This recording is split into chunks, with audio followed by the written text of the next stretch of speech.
आज की दुनिया रहस्य से भरी पड़ी है। उसी रहस्यों में से एक है गीज़ा का ग्रेट पिरामिड। वैसे तो दुनिया में 7 अजूबे हैं, उसी में शामिल गीज़ा का ग्रेट पिरामिड है। वैज्ञानिक का मानना है पिरामिड लगभग 4500 साल से भी ज़्यादा पुराना है, पर इसका कोई प्रूफ नहीं है। माना जाता है कि हमारे भारत की तरह ही मिस्र की सभ्यता बहुत पुरानी है। आखिर पिरामिड बनाने का कारण क्या रहा होगा? चलिए जानते हैं आज की इस वीडियो में। नमस्कार दोस्तों, मैं ऋषभ गौड़ आपका अपने यूट्यूब चैनल पर स्वागत करता हूं। मिस्र के इस महान पिरामिड को लेकर लोग अक्सर सवाल उठाए रहते हैं कि बिना मशीन और कैलकुलेशन से इस पिरामिड को इतना विशाल और रहस्यमयी कैसे बनाया गया। उस टाइम ना ही कोई टेक्नोलॉजी थी, फिर भी 23 लाख से ज़्यादा लाइम स्टोन को कैसे पिरामिड के अंदर अरेंज किया गया। बताया जाता है कि लाइम स्टोन का वज़न 2500 से 70,000 किलो से भी ज़्यादा है, जो आज के टाइम में एक जगह से दूसरे जगह मॉडर्न टेक्नोलॉजी से लेकर ले जाना पॉसिबल नहीं है। आखिर कैसे मिस्र के लोगों ने इस लाइम स्टोन का अरेंजमेंट किया होगा। पिरामिड में लगे हुए लाइम स्टोन के ऊपर रिसर्च किया गया तो पता चला यह लाइम स्टोन अर्थ पर एग्जिस्ट ही नहीं करता। कुछ रिसर्चर्स का कहना है यह पिरामिड एलियन के द्वारा डिज़ाइंड है, क्योंकि उस टाइम ना ही कोई टेक्नोलॉजी थी और ना ही लोग इतने एडवांस थे। माना जाता है पिरामिड से एलियन का कुछ कनेक्शन रहा होगा, क्योंकि एलियन की टेक्नोलॉजी हम इंसानों से बहुत ज़्यादा आगे थी। आप मेरी इस बात पर ट्रस्ट नहीं करोगे, पिरामिड से रिलेटेड एक थ्योरी है, ओरियन कोरिलेशन थ्योरी। पिरामिड को जब आप रात के समय में देखोगे तो यह ओरियन बेल्ट में दिखेगा। आसमान के इस तारों के नक्षत्र में 3 तारे एनलेंटेक, एनलम और मेंटेगा पिरामिड के ऊपर लाई करेंगे। बात यहाँ ख़त्म नहीं होती। कुछ स्टडीज से पता चलती है मिस्र के लोग गॉड को भी मानते थे। उनका मानना था उनके मरने के बाद उनकी आत्मा जीवित रहती है, इसलिए उनके मरने के बाद उन्हें मम्मी बनाकर रखा जाता था। इसलिए मिस्र के लोग खाने पीने और सोने चांदी की चीज़ें ज़्यादा से ज़्यादा अपने लिए रखते थे, ताकि जब उनकी मृत्यु हो तो उन्हें किसी भी चीज़ की परेशानी ना हो। Discovery of tunnels in pyramids. Giza के पिरामिड में अभी तक 3 टनल डिस्कवर किए गए हैं, किंग चैम्बर, क्वीन चैम्बर और बेस चैम्बर। पर इन चैम्बर में आज तक एक भी मम्मी नहीं पाई गई। आज तक इन टनल को कोई अच्छे से एक्सप्लोर तक नहीं कर पाया। इजिप्ट की गवर्नमेंट पिरामिड की एक्सप्लोरेशन पर बैन करवा दी, क्योंकि इसके अंदर कई अनडिस्कवर्ड टनल और मिस्ट्री पाई गई। पहले के लोगों का ऐसा मानना है कि हमारी अर्थ चिपटी थी, पर कई थ्योरी और एक्सप्लेनेशन से पता चला अर्थ गोल है। अगर हम जियोग्राफिकल स्टडी करेंगे तो जो अर्थ का सेंटर है नॉर्थ, साउथ, ईस्ट, वेस्ट के बीच, उसमें पिरामिड लाई करेगा। और यह एक साइंटिफिक फैक्ट है। टेक्टोनिक प्लेट्स और एरप्शन के वजह से अभी के टाइम पिरामिड का पोजीशन वहाँ से दूसरी जगह सेटल हो गया है। आप सभी जानते हैं पहले ना ही हमें डायरेक्शन का नॉलेज था, ना ही टेक्नोलॉजी थी। कुछ थ्योरी बताती है जो एलियंस थे वो ओरियन बेल्ट के 3 स्टार एनलेट, एनलम और मेंटेगा से आए रहे होंगे। आपको तो यह पता है बाहरी सभ्यता वो सब कुछ जानती थी, क्योंकि आज भी उनकी टेक्नोलॉजी हमसे बहुत आगे है। लगभग इजिप्ट में 118 से भी ज़्यादा पिरामिड हैं। समय के साथ साथ कई पिरामिड पूरी तरह से नष्ट हो चुके हैं। कुछ पिरामिड जो हैं उनका मलबा बस बचा रह गया है।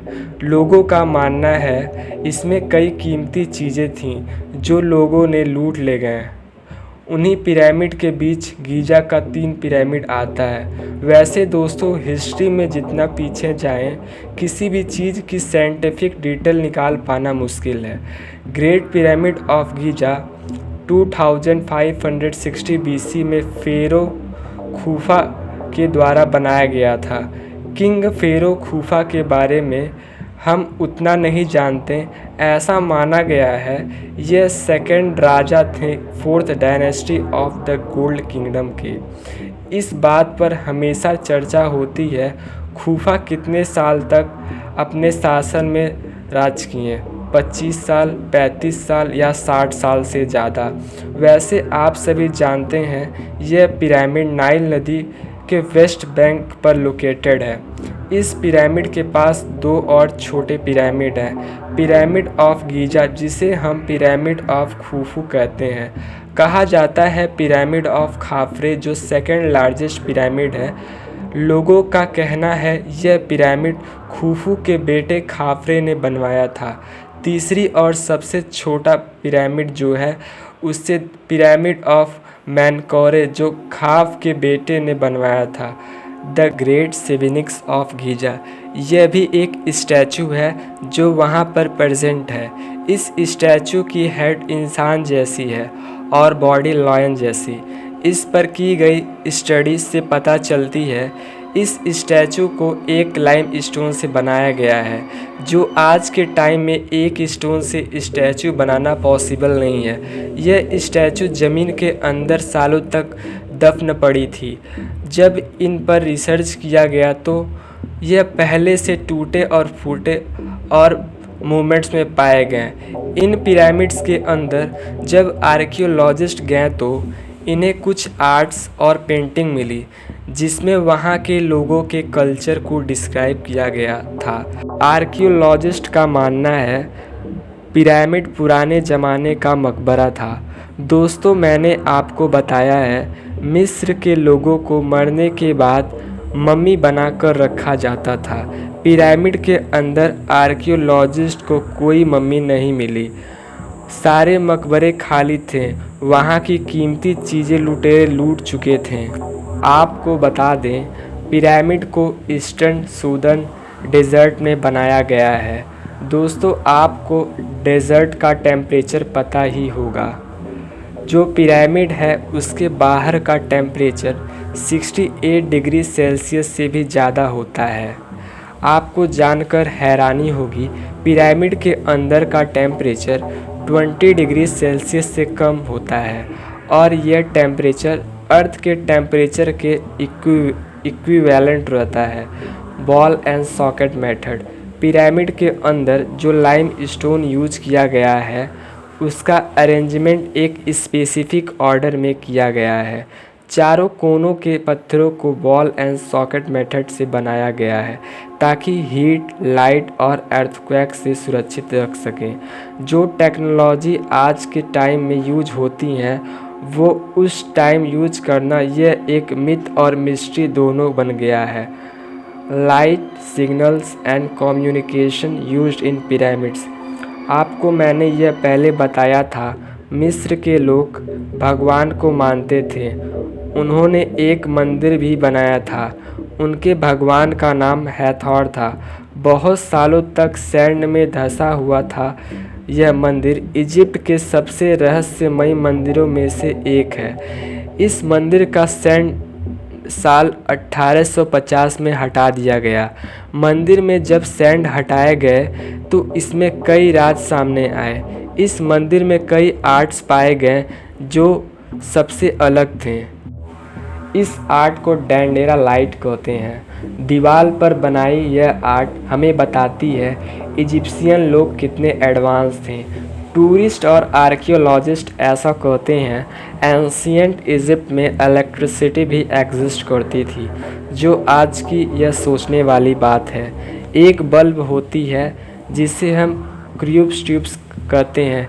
इसे इस आर्ट्स में कंपेयर करोगे तो दिखेगा एक बल्ब है जिसके अंदर सांप जैसा फिलामेंट है और उसके पीछे एक सॉकेट है जो आज के टाइम के सॉकेट जैसा दिखती है और यह एक वायर से कनेक्टेड है जो हमें बताता है अगर हम इसका यूज अच्छे से नहीं करेंगे तो हमें सॉकेट लग सकता है।